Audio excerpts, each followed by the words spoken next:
You are now listening to an exclusive celebrity guest star interview with none other than the Mr. Saturday Night. Hello? Deanna? I just spoke to probably one of your neighbors. I had the wrong number, and it's obviously 818. I'm guessing, what's that, Las Vegas? No, that's LA. Oh, it is L.A. But aren't you in Vegas or are you in L.A.? No, I'm in Vegas now. Oh, okay. Fantastic. Is this a good time for you? Absolutely. Thank you for being flexible. I'm sorry I've had a crazy day. No. Put your feet up, have a glass of wine, and we'll welcome you as their celebrity guest star to the program. Deanna Bonchica Colón is a singer. It's going to take a while. A singer, songwriter, actress, vocal coach, influencer advocate for social causes. Oh, yeah, and did I mention the TV commercial icon?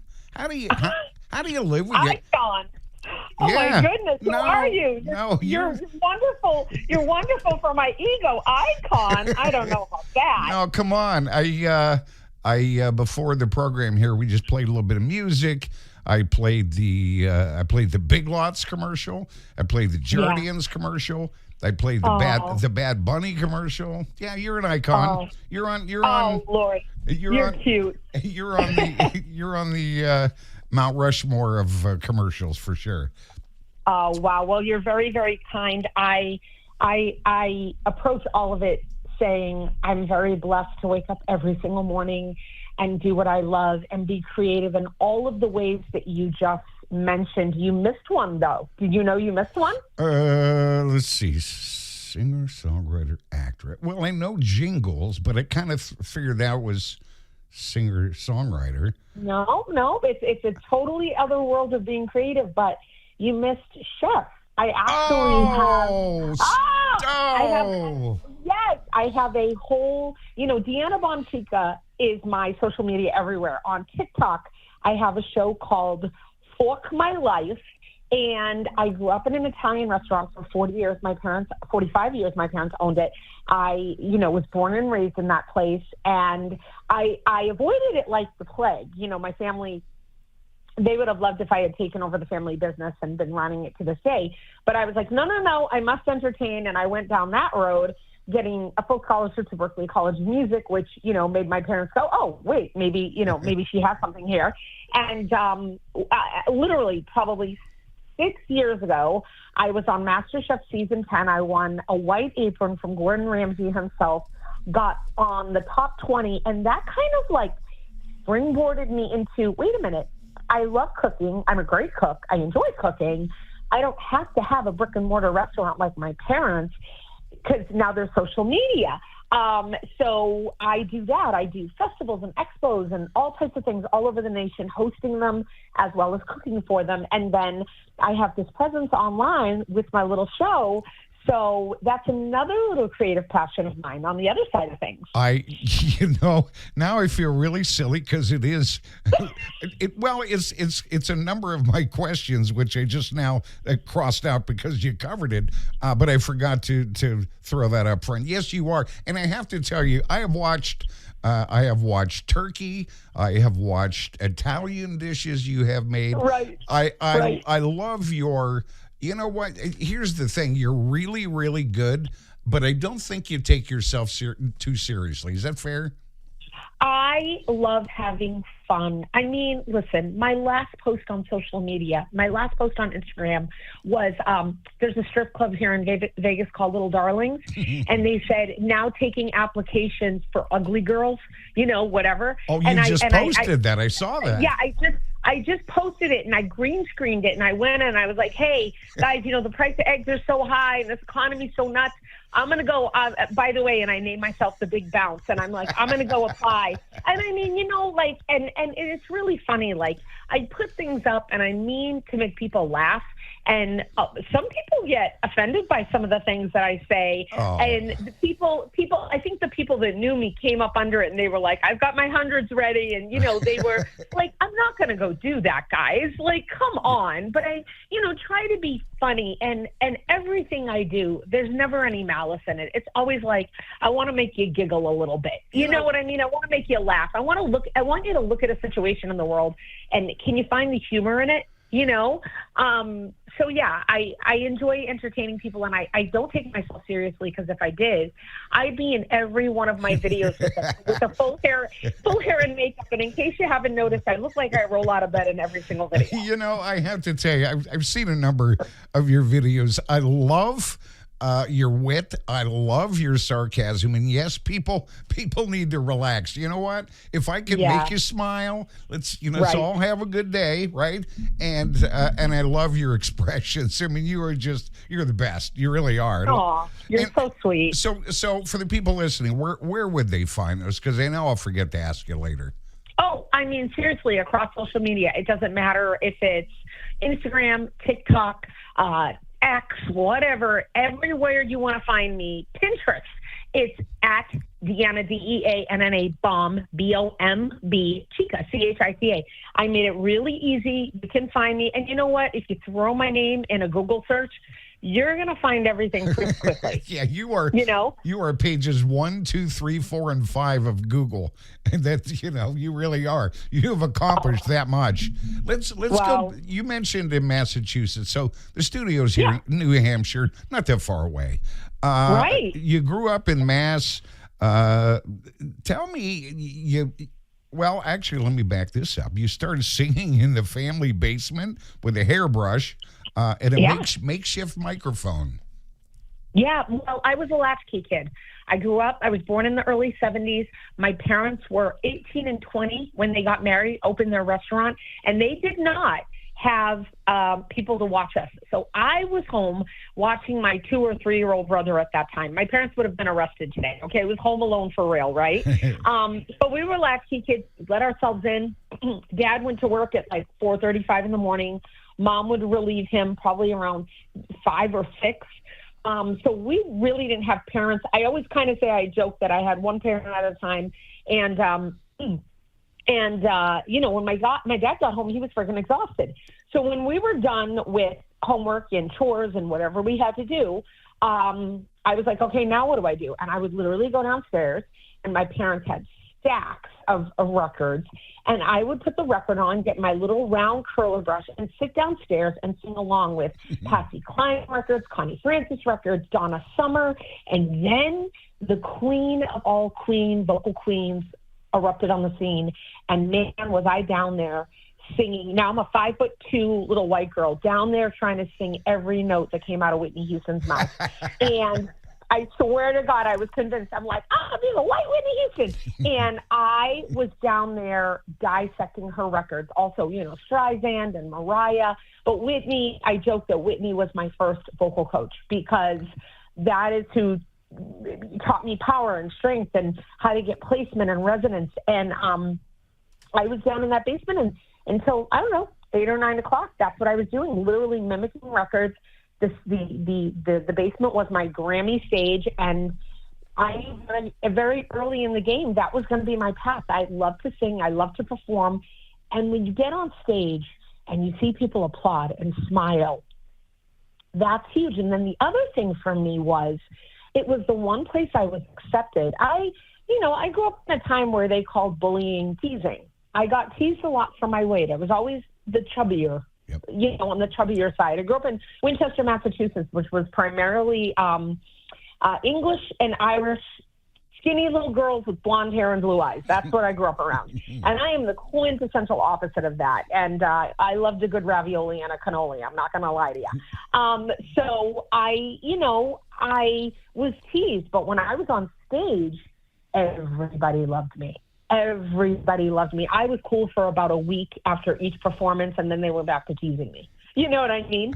So for me, it's where I found the most acceptance, and I was in control, and I felt power. So, of course, I was attracted to it, Of the, we talk to a fair amount of musicians here on the program, and there's something about, I got to tell you, like the ages, I'm making this up, somewhere maybe between 6 and 15, where people, it could be a nanosecond of a moment, and something clicks that becomes a career, a passion. Right. You know what I mean? Right. It blows me away.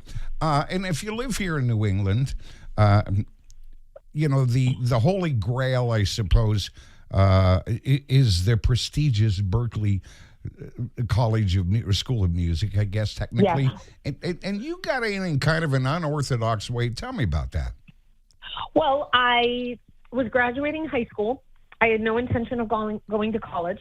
I was going to, in the high school paper, the seniors, there was a list of the seniors' names and what college they were going to. Next to my name said moving to New York to be a star. Not kidding.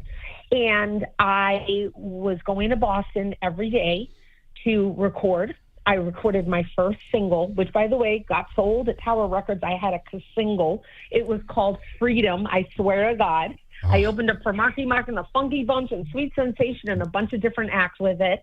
And I was recording this song. And I guess I had parked my parents' car behind Berklee. And I was putting money in the meter. And I was singing whatever I was going to go back and sing. I was like practicing. And this man walked up to me. His name was Vincent Howell. And he said, whoa, you have an awesome voice. Do you go to Berklee? I looked at him, I go, what the heck's a Berklee? I had no idea. I had no idea where I was, by the way. And he goes, well, it's the school you parked behind right here. It's one of the biggest music schools in the country, in the world, you name it. And I go, sir, I don't know anything about Berklee. I'm moving to New York to be a big star. This is what I told him. And he goes, well, listen, here's my card. If you're interested in coming to Berklee for the summer, with a voice like that, I could probably get you a scholarship to our 5-week program. And I was like, well, what do I have to lose? I have nothing to do this summer. I could come hone my skills at this place for 5 weeks. So I don't know. I had an audition or whatever. Next thing I know, I'm in the program for free. I would drive in every day, 5 days a week, to this program, the 5-week summer program. And at the end of it, I was in all these different ensembles. The best of the best, quote unquote, were in these different final summer blowout concert ensembles. And at the end of the concert, they called my name and told me to get up on stage. No. So I'm downstairs and they said, Deanna, they just called your name. And I go upstairs and they announced that I won a 4-year scholarship to Berklee College of Music. I mean, I had no idea I was even in the running for it. Let's be very clear. Wasn't that surreal? Like, did that ever sink into like what that really meant? I have moments in my life where people go like, wow, like the Jardiance, that must be the biggest thing for you, right? And I'm like, no, actually winning that scholarship was huge. Singing with Stevie Wonder at the Wang Center in Boston, getting a standing ovation that got documented by the Boston Globe. Those are the things that are like unbelievable. I'm not poo-pooing on the Jardiance thing. The Jardiance thing has been an amazing pivotal thing. But listen, I'm a very positive thinker, and I'm going to tell you that I want to look back 10 years from now and go, oh, Jardiance was another of my awesome commercials that I did. You know what I mean? It's not my end all and be all. Just like Big Lots wasn't. Just like the Bad Bunny Pepsi wasn't. It's like, okay, on to the next thing. It's been incredible. It's been pivotal. I mean, to be featured with Flo, who really is the commercial icon of all icons. To be featured with Flo and Dean Winters, Mayhem from Allstate, on a CBS Sunday Morning thing, that is like, who am I? That was a big deal, yeah. It's a big deal. And so back to your thing. Yeah, that scholarship for me is one of those moments that I've got to be honest, I don't know if winning a Grammy would beat it, because you have to understand, at that point, that was a message from the universe and from one of the biggest music institutions in the world. Girl, you've got talent and we want to invest in you. That's huge. Had that not happened, I may have given up. But throughout my life, I said, would Berklee have given me a 4-year scholarship if I didn't have something? I got to keep going. right? Oh. And even in my vocal coaching now, I look at all of my students every week and go, you know what I want to be to you guys? I want you to be the example of never effing give up. Don't ever give up, because I'm 51. And I swear to God, hand on a Bible, I feel like I just got started. Oh, I'm just looking into chat here in a few people. So one person says, Mr. Saturday Night, tell her how much we love her. Another one says it's like a movie and she's in it. Another one says, awesome. I want to be her BFF. I mean, you honestly, you really do. You're just genuine and you connect with people quickly, for a lot of reasons, really. Well, I'm real, just like everybody else. You know what I mean? Like, that's why I go on social media looking like a truck just ran over me. Seriously. Like, that's why I talk the way I talk. That's why I'm an open book and I'm fun. I feel like we need more people like this in the world. We're all so perfect and poised and made up and our hair done and our lips huge and our brows high and I don't know. For me, it's like, I want to relate to people, and I want to send that message out to everybody that, like, if there's anything you want in this world, put your armor on and go for it. What's stopping you? You have one life to live. Live it. Go get it. 51 years old. I'm 51 years old. I mean, I'll joke. I've actually, I'm going to share something with you. I get a lot of hate for my weight, but I've lost 40 pounds since the Jardiance ad. I'm actually 29 pounds to one of my goals. I have 3 goals, and one of my goals I'm 29 pounds from. And I'm very proud of myself because my weight journey and my weight struggle has been such a impeding thing in my life. And I'm beating it and I'm working on it. And that's why I giggle at those people that say diet and exercise and, oh, she's X, Y, and Z. And it's like, guys, you have no idea what my journey has been. And you have no idea how hard I work at it. And you have no idea how your horrible comments have affected me. Because I lost that 40 pounds reading those comments and going, I'm so tired of people attacking the way I look my entire life. And I think that's why I want to be real and genuine as well. I always say, I joke, forgive my French, but I always say, girl, you ain't ugly, you just poor. You know what I mean? Like, you're not ugly, you just poor. I mean, we would all look like a freaking Kardashian if we had their money. We'd have trainers and chefs and this and that and enough Botox to fill our face and make us look 20. Hey, I'm 51. I feel blessed to be 51. I put my feet on the ground every day and say, thank you, God. I made it here. I lost a friend this week at 45 years old. Nothing is promised. So for me, anybody listening, those comments that you're getting, I love you guys back, and be encouraged by the words that I'm saying. You do not let anybody or anything stand in the way of something that you want. Because I think we live in a world full of negativity and full of saying, you can't do it, you won't do it, you can't do it. And we look on social media and compare ourselves to those people. Social media isn't real. Trust me, I never post the day I want to murder my husband because we had a huge fight. You know what I'm saying? I never post about that. I never tell you the days that I'm like, oh man, you see us in videos together and stuff, and I love him, and I do love him. But anybody who's been through marriage will tell you, it's not rainbows and unicorns. It's a decision to stay and love somebody through their ugly every single day. You know what I mean? Oh yeah. It would have been that's a little bit of your Jardiance and your growing up journey. And it would have probably been kind of easy to just, clam up or give up but I love that not only did you go full steam ahead, but you online, when I say a social advocate, you're out there, you're helping other people, right? So you've done a whole lot of that. I have done that. I actually own an apparel company called Bon Chica Apparel, and I went through years of fighting to get the trademark on what my kind of platform is, which is I am a masterpiece. I own the trademark on clothing for that. And the other thing is on top of, and that is because that is self-love advocacy.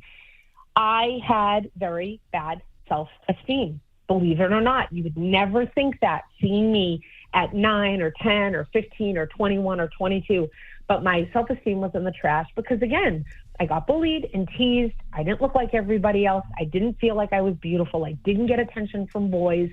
So I'm ugly, right? And in my 30s, I sought out therapy and I really worked on myself. I really worked on loving my whole self. I remember sitting in my therapist's office, knee deep in tissues because I was snotting and crying, and her saying, how much of you do you love?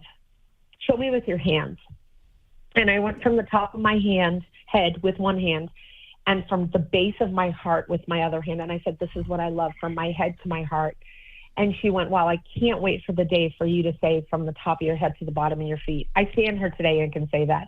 I love myself. I love the journey that I'm on. I want other people to love themselves and love the journey that they're on. We're not all supposed to look like Beyonce. We're not all supposed to look like Kim Kardashian. We're not all supposed to look like Heidi Klum. We come in different shapes and sizes and colors and heights, and we're all beautiful in our own way. I don't know if you saw, and I encourage all of your listeners, go on YouTube and put my name in Deanna and put I Am a Masterpiece, and go listen to the song that I wrote called I Am a Masterpiece and watch the video. People who are differently abled, you name it. Everybody's in that video because we're all uniquely beautiful and made by the best artists in the world, in my opinion, God, and he doesn't make mistakes. Yeah, you're right. So, Amen. Yes, a self-love advocate, big time. I'm an anti-bully advocate because of the reasons we just talked about. The other huge platform that I stand on, I have 8 rescue dogs. I am a giant animal rescuer. I actually want to start a 501c3 not to rescue animals because that is a never-ending gerbil wheel. I have talked to and worked with many rescues who all say the same things. We have to, state by state, stop breeding.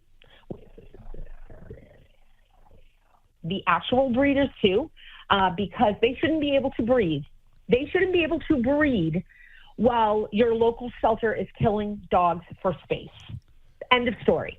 You should not be allowed to breed. They should all be regulated, and they should not be able to breed if there is an oversurplus of animals. I want to work on something where state by state, you do not get to renew your license if your dogs are not spayed and neutered. That's how we're going to stop what's happening out there. I actually started a petition. People can sign it. It's in my link tree on all of my sites. I want to stop the sale of bred dogs on platforms like TikTok and Instagram. Those should not be allowed. Backyard breeders should not be able to be on TikTok selling their backyard bred dogs. Yeah. I'm telling you, I'm such an advocate for this, and I'm also an advocate for, adopt, don't shop, and many things. If you get a dog, you love it like family. We have 8 dogs. Let me tell you something, Mr. Saturday Night, okay? We have 8 dogs. You're not going to believe this. They're little. They're littler dogs. I would say nobody's over 10 pounds. They all sleep in the bed with my husband and I. Oh, yeah. Every freaking night. That makes sense. 2 at the head, 2 at the feet, 1 on the side, 1 on the other side. I mean, my husband and I joke, if we want to have sex, we have to go on vacation. Okay? That's just how it is. Because we can't do it in the bed. It's just, we can't. No, babe, there's a dog. We can't do it. But those are the things that I stand up and advocate for. I want people to leave people alone and just let people live their lives. And you don't have to believe or support anything out there, but let people do what they feel is right for them and leave them alone. You know what I mean? My wife, her whole career and still is a vet tech at a low-cost spay-neuter clinic. So there you go. Guess who gets the failed fosters? You guys. And God bless your wife, and thank you for her work. And I love that exists because people need to go and spay and neuter their animals. I mean, Bob Barker was such a huge, advocate of that. That's how we're going to lower this. And also too, I want to get this 501c3 going because I think we need harsher, stricter laws against animal abuse and neglect and mistreatment, big time. I always say anybody who could hurt a defenseless animal will hurt a person at some point. It's sadistic and it's horrible. And if you can beat a dog or kill a cat in the neighborhood. You're a whack job, and totally. I'll stand by that. I watch any serial killer documentary. They all started there. You know what I mean? Yep. So, I'm not a fan of it, and I support nobody who does it or has ever done it. It's really funny. I posted something about Mike Vick, and oh my God, people were, he did his time and he X, Y, and Z. And my answer to all of them was, did you watch the documentary? No, let me ask you a question. Did you watch the documentary? Do you even know what you're talking about? Because if you in-depthly really educate yourself on what he and they did to those animals, and you still can defend him, you're sick too. Yeah, because thank you. They did the unthinkable to these animals, and that is evil and sadistic, and I wouldn't want anybody like that near me, around me, and they certainly shouldn't be getting rewarded and being put in the NFL Hall of Fame and being head coach in where is it? Not Charleston, Virginia. No, I'm sorry. Like, do your time, quote unquote, sure, but no. I think you should go do your time like everybody else now. You know what I mean? And go work at Dunkin' Donuts or something. I don't know what to tell you. Yeah. But I don't know. I have very strong opinions about that, Just one of the many things we love about you. Quick question. No, truthfully. Sure. No, seriously. Yeah. I absolutely love that. I'm going to hear a bunch of people come at me for this. I'm sure. No, you know what? Go away. Just go away and leave me alone. Stop. Right. So how long after Berkeley was America's Got Talent? Oh, a long time. I was 39 turning 40 on that show. Yeah. So Berkeley, I graduated, 22, 20, I don't know. How old are you when you graduate college? It was a while. I mean, this is an example of you never give up. You keep going. You performed a song from Dreamgirls, and you made it, is that right, to the quarterfinals, which was at Radio City Music Hall?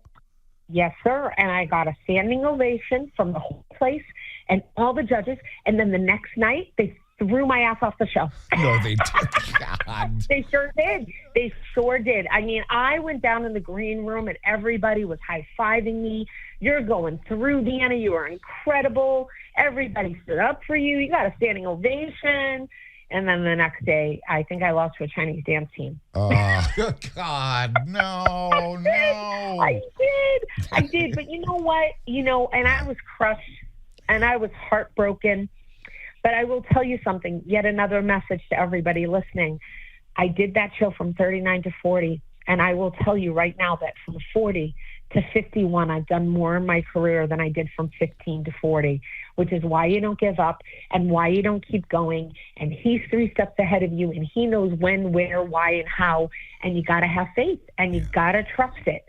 And I trust it. And that's why every morning I get up and I'm like, all right, God, what do you have for me today? What are we doing? What's going on? What's going to end up in my email or what phone call am I going to get saying, hey, you've got an audition for this? And I love that. I love that excitement of my life. I love that I don't know what's coming, and that's thrilling to me. What project's next? Let's see. What do we have for you? Oh, I don't know. Two Grammys and 3 American Music Awards, maybe? I don't know. I'll take, you know what I would love to happen? I would love to be the face of a brand. And when I say that, I want like a longevity like Flo. Yeah. I do. I wanted that. I want to be like the Mr. Clean Magic Eraser girl or like the Pine Sol lady or like, let me be like Depends. I don't care. I'll sing for Depends till my face falls off. I don't care. I want to be the face of a brand. I would love that. I would love to win a Grammy someday. I have music that would be beautiful. But I think being the face of a brand and also having a show, being either on a show, hosting a show, i.e. like a Kelly Clarkson show, or being on something like The View, but it being a positive version of The View, because I can't watch The View. But, being the person, being with a group of women on something like The View where we're all allowed our opinions and we all respect each other, and it's not, politically or socially motivated one way or the other. Like, we all get to speak our mind and share ideas, but more importantly, inspire the people watching it. I would love to have my own show or be part of a show that was inspiring and made people laugh and started, maybe like a morning talk show thing or something like that. And, I don't know, where there's a cooking segment and there's a singing segment and there's a inspiration segment and there's an animal rescue segment. And I would love that. So for me, I don't know what's coming next. And I don't know what would make me ultimately happy. I want to rescue all the dogs I can rescue. And I want to continue to inspire people to go for their dreams and love themselves unconditionally for all of their flaws, and just look at themselves in the mirror and be like, I am a masterpiece. I'm perfect. I'm beautiful, and I believe I'm beautiful, and the people that love me think I'm beautiful, and that's all that matters. Yeah. We're never going to fit into, societal level of this is beauty. And I think that's okay, as long as you accept it and have that love within yourself. Stop comparing yourself to other people, You mentioned, and I've been there many times. I'm sorry I missed this with the Wang Center with Stevie Wonder, but you've also done some equally amazing things with, do I have all these names right? Diana Ross, Patti LaBelle, Justin Bieber, Celine Dion, Paula Abdul. Tell me about that. Different projects, different things. I've worked with Paula Abdul a few times doing backgrounds for her. Celine Dion, Nick Jonas, Justin Bieber did backgrounds for them. Diana Ross did live backgrounds for Diana. Some of them were live, some of them were recording. And some of them I never got to meet. I never met Celine. I've often wanted to meet Justin and be like, hey, I'm on two of your biggest records with you, Right. It would be a fun conversation if I ever got to meet them. But Paula, I physically was in the studio with her. She's a lovely human. Again, the gift of what I do. I never know what call is going to happen. I got to work with the Diane Warren singing backgrounds for Celine, which was incredible.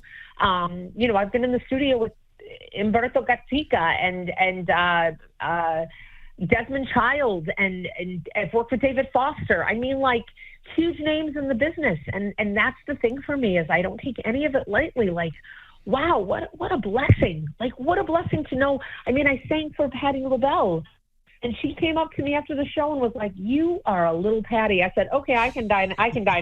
I can die. Patti LaBelle just called me Patti LaBelle. Like, Patti LaBelle just said, like, that pressure of doing a tribute show to Patti LaBelle and her hearing you sing her stuff. Woo! You know what I mean? Like, that's enormous. And that's what I mean. Like, one thing about me is I knocked on all the doors, and if they didn't open, I knocked them down. And again, I'm audacious, and I'm fine with that. I'm very audacious. I'm very like, you said I can't? Okay, now I have to. Yeah, right. I know. That's my mentality, Hey, tell me about contributing music to, I've written some notes here, some series, Betrayal, General Hospital, Sex and the City, The Hills, The League, Legally Blonde, so series, movies. Yep. How'd that happen? I mean, was that writing music? Yes. Okay. Yes, writing and singing, depending on the project. I was writing poetry as a little girl. So when I got into Berkeley and they said, what do you want your major to be? I could have been a songwriting major. I opted to be a songwriting minor because I thought, how stupid is a songwriting degree? Like anybody's going to let me write a song because I have a degree in it. So I was a music business major at Berkeley, but a songwriting minor, and I took all the songwriting classes. And while I was there, I was obviously writing songs. And one of my teachers at the time, Barbara Jordan, had a company that placed songs in film and TV projects. And so I started writing songs and collaborating with other people, and Barbara would get them placed on different shows. And then when I moved to New York and then LA, I connected with music supervisors who continued to get my music in TV shows and films and you name it. So now I have over 200 film and TV placements. Most recently, I didn't write it, but I sang Sono bugiarda, which is actually I'm a Believer in Italian for the last That's my next question. Yeah, the next book club movie. That was last year or 2 years ago. Yep. So I got called to do remake the Italian version of "I'm a Believer" by the Monkees, which is "Sono bugiarda," and I got to. And what's funny is that my father's from Italy, and I married a man born in Italy. So I am not fluent in it. I'm pretty good. But I obviously learned the song and then sang it down and then played it for my husband and said, "Get the pronunciations right," and he gave me the thumbs up. And nice. Then it ended up on the soundtrack and ended up in the movie. Unbelievable. So Fun, right? Oh,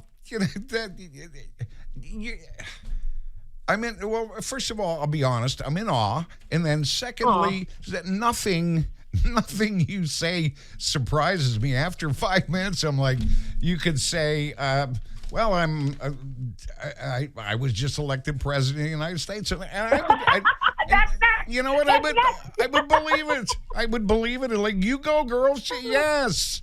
Yes, I can see that. So hey, you know what? I've toyed with that. Don't joke around. I've toyed with that. I said, maybe later in my life I would run for, like, I don't know, city council or something. Try to be the mayor. I don't know. Like, I feel like I might be good at that because I feel like relatable people or people who care about other people are good in those positions. So I don't know. Maybe someday, from your mouth to God's ears. And yeah, you're relatable. You tell them the truth. You're authentic. I think people are crying for that. They really are. So we'll just quickly walk through, the Jardiance. Tell me how it started with the audition. I know it kind of ended with, some nasty comments, but yet it was, I think you mentioned it was, I don't know what, a million times or however many it played. I saw them all. Yeah. So where did the audition happen? What was that like? Well, funny enough, I got a call and my agent got a call from the casting director saying, "We want Deanna to audition for this." The first time in my life that ever happened, where I actually got a call and got requested to audition for something. And the reason was because all of those Big Lots commercials, 2 years of Big Lots commercials that I did back to back, I did with a fabulous director by the name of Declan Whitebloom. And what I didn't know is that my Big Lots commercials are on Declan's director's reel. So it's the reel that he shows potential clients to get hired by them. And I guess the people at Jardiance or whatever saw me and said, "Hey, who's that? Can she audition?" And I got the call. The entire audition was online. It was at the tail end of COVID. We were still in COVID pretty thick. And everything was online. So I had an audition I had to submit. Then I got a call back. And during the call back, I had to sing. I had to dance. I had to read script. They take you through the whole rigmarole. Everybody's there. There's 10 people in the room watching you. And not long after, got the call. "Hey, you're flying down to Florida, Orlando. You're going to shoot at Universal." Went down there. We spent 3 or 4 days in a dance studio learning all the choreography, which, by the way, completely changes once you get to set. And went into costuming and everything. And then literally every day I was up at probably 4 a.m. In the makeup chair by 6 a.m. on set by about 7 a.m. And we would do pretty solid days, probably till about 4 or 5 o'clock every day. I didn't get a break. When you're the lead, you're in every scene. So, it was a tough week. But even at the end of it, I remember one of the producers walking up to me and saying, "Deanna, you brought passion and energy on the last day, the way you brought it on the first day." And I just started crying. I was so grateful to do it. I was so grateful. And this was before we had any idea of the magnitude of the commercial. I just looked do you understand how lucky I feel to be here? Of course I brought the same energy and passion. Of course I showed up every day with a giant smile on my face and pleasant to all the crew and the staff. And are you kidding me? I'm living my dream. I don't think people understand how hard it is to get a commercial. It's hard. It is hard to get. I mean, you have to understand they saw hundreds of people. So to be the one that they land on it's a very huge humbling pinch myself moment every single time it happens. I never once get a commercial or anything and go, well, I knew it was mine. No, I actually had no idea. And I was on my knees praying and hoping because I want it. But, you know, I throw a bunch of stuff against the wall and I just hope it sticks. And you know what? I'm just honestly, you got to be talented. You got to be passionate. You got to be good, and you got to be lucky. And I think at the end of the day, somehow destiny helps choose and direct you, you know, and God to those right projects. You know, the right project at the right time. Right. And I'm sorry to be all, you know, God. But I mean, it really is the center force of my life. I don't know if I could get up every day and hear, you know, I tell my students, you're going to hear 99 no's. But that one yes could be the thing that changes your life. Let me tell people that are listening right now, my Big Lots commercials were over 9 years ago. So your girl got up every day for 8 to 9 years before Jardiance came along. That is the sobering fact. Wow. Were there other things that kept me afloat? Absolutely. But a major national commercial, there was an 8-year span between Big Lots, the last Big Lots, and Jardiance. That's crazy. 8 years. Do you know how many people would have folded up and gone, I'm done? Oh, yeah. Not me. Almost all of them.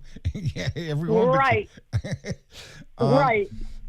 Hey, one last note, and then a follow-up question. So I had you had mentioned at one time ages 25 to 35 were a big challenge for you. How come?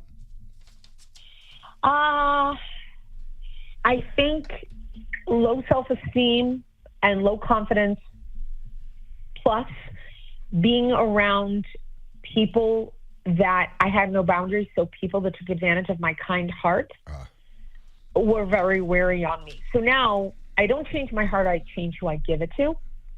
And it was really 30 to 40, to be honest. Even though my 20s was, you know, there was toxicity and there was just, you know, when you don't love yourself and you're willing to just accept love from any Tom, Dick, and Harry that comes along, that is very dangerous for anybody, not just young women, anybody. You have to love yourself. And I love that line from Sex and the City when Samantha looks at Richard and goes, Richard, he goes, I love you, Samantha. And she goes, I love you too, Richard, but I love me more. That I love me more has got to be a mantra for everybody, because man, as humans, do we stay stuck in horrible situations with horrible people because we don't love ourselves more. So that is exactly why the low self-esteem, the low self-confidence, coupled with being around very abusive humans, was a very bad thing for me. And I was really in a very, very, very dark time in my life. And therapy was I'm also a very big therapy advocate. I think everybody needs it. Everybody needs it. And I think when people talk about the guns and the school shootings and everything, what they're not paying attention to is the fact that this nation is mentally unhealthy, and we have to look at the mental health of everybody, and that needs to be looked at. It's not the access to guns, because if you want to hurt somebody, you know, hey, you're from New England, I'm from New England. Yeah. They used rice cookers for the Boston Marathon. There were no guns. If you want to hurt somebody, you'll find a way to hurt somebody, right? Of course, yeah. It's not the guns, guys. It's. I mean, listen, could there be stricter bans on assault? Yeah. Should you and I have an assault rifle? Absolutely not. I mean, there should be certain limitations in certain things. It should be harder than getting your license to get one. Absolutely. But we also aren't paying attention to the mental health of our youth and people in the world and taking care of each other. I know parents who have children with mental health issues, and it is easier for a doctor to write them a prescription for a medication than it is for them to get their insurance to cover therapy for their child. That is scary, and that needs to change. Yeah. And that is why 8 years from now, when I call you, it will be, I will be saying, is Madam President there? Let's go. I love it. I'll take it. I mean, I would love for that to happen. I don't know. I say that and then I'm like, wait, what am I saying right now? You make great sense. You're passionate. You're rational. You're real. You're authentic. No BS. So you know what I mean? People, we just need so much more of that in this world. Someone threw a question in the chat. What would be what would be the best advice you would give 18-year-old self regarding your career? So rear view mirror, I guess, right? Yeah. I mean, well, let's make like it's not 18-year-old self. Let's make like there's some 18-year-olds out there, or some parents listening that wanna. You can't give up. It's funny. On my left wrist, I had my mother write the word believe, and I took that writing. And on my dad's birthday, went to a tattoo artist and I have the word believe written on my inside wrist. And the advice would be believe in yourself 100%. And I literally have that written because there are days I look down at my wrist and I go, okay, I got to believe. I got to keep the faith. So I think if you believe in yourself and I'm going to hear all those no's before I hear that one yes. People are going to tear me down. People are going to say horrible things about me, but I've got to believe. That's it. I can't stop thinking in my career and in my life about that meme. Have you seen that meme about the man with the pickaxe and he's in the mine? And if he hits the mine one more time, he hits the gold. And right below it, instead of hitting the gold, he turns around and walks away. Oh. That one more hit, he would have struck gold. I can't get that meme out of my mind, and that's why I can't give up. I'm going to be doing it as long as I have breath in my lungs and my arms and legs move, as long as I'm here on this earth. You'll see me, like I said, I hope I'm 60, 70, and I'm still doing it. My character it might be a different casting at that point. But, I'll probably be I've fallen and I can't get up, but I'm still going to be doing it. You know what I mean? I'll take it. I'll take it. I have loved our time together. I cannot thank you enough. Quick question, kind of on the lighter. Of all the, I don't think there's an answer, but I'll ask it anyway. Sure. So growing up, Italian restaurant, you do cooking. What's your go-to dish or that you like to prepare, or what's your favorite meal? Oh, favorite meal? You're gonna see the New England girl come out of me. A freaking lobster with butter and some butter and some good lemon. I swear to God, if you said, Deanna, you can order anything, give me a gorgeous Maine lobster. I'm not saying that because I'm on the phone with you. You can ask anybody. Give me a Maine lobster. Give me like a 2.5 to 3 pounder with some drawn butter and some lemon, and that's it. I don't want the sides. I don't want the corn. I don't want potatoes. I want that freaking lobster. And my go-to thing that I love making for people is I love making things from scratch. And so if you were to come to my house, I would absolutely tell you to roll up your sleeves. I would give you a cup of flour. I would put a little sprig of salt in there, and I'd give you 2 eggs, and I'd tell you to mix it up, and you and me would pound out some fresh pasta, and then we would roll it out, and we would cut it with a knife, and we'd make some homemade pappardelle, and I'd say, all right, do you want it, cacio e pepe? Do you want Alfredo? Like, what kind of sauce do you want? And or you want butter and Parmesan? What do you want? And we would make fresh pasta. I love making fresh pasta, and I think it's so impressive, and there's so much love in it. You really put yourself into that. So if anybody was coming to my house for the first time, I would absolutely make them homemade ravioli or fresh pasta, or maybe pizza, because I make my own dough. Ooh. And I have a pizza oven. So it would be something that I made from scratch. And believe it or not, people are surprised to hear this. Because I've been so immersed in Italian food my whole life, Italian food's like 10 on my top 10. My go-to is like Vietnamese, Thai, Japanese. Oh, I love Asian food. Filipino food. I swear to God I was Asian in another life. My husband and I went to Thailand for our honeymoon, and we ate our way through that country. I mean, it was so good. It was delicious and cheap. So honest to God, again, if you were to say to me, Deanna, I'll take you anywhere to go eat, I'd be like, ooh, let's go try this dim sum place. Or I love Asian food. I really do. All types. Yeah. All types. All types. And you know what? I don't know how close you are to like the Strip, but I have to think you could probably find most of those things in Las Vegas. Is it fair to say? Oh, one thing I will say about Vegas, people think it's one little street in the middle of the desert. I've loved living here. There's so much to do on and off the Strip. There's so much to do in nature. There's so much to do. I mean, it's beautiful.